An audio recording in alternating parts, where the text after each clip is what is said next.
Dave Gorcyca says it was a case filled with circumstantial evidence, a capital murder case filled with circumstantial evidence, and he says that is so difficult for prosecutors. I can tell you as a former prosecutor, when you get a not guilty verdict, you feel like you let the victim and the family down.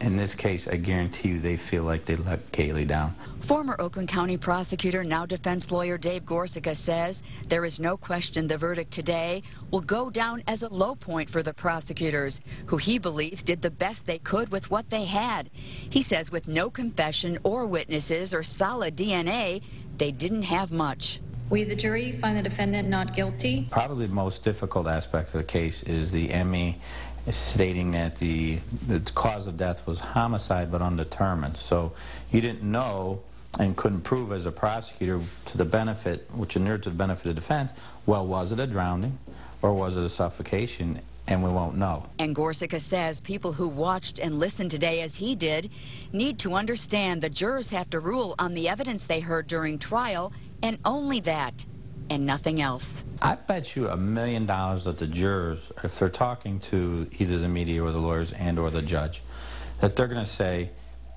I'm assuming they're going to say, we think she did it, but the prosecution didn't meet their burden of proof.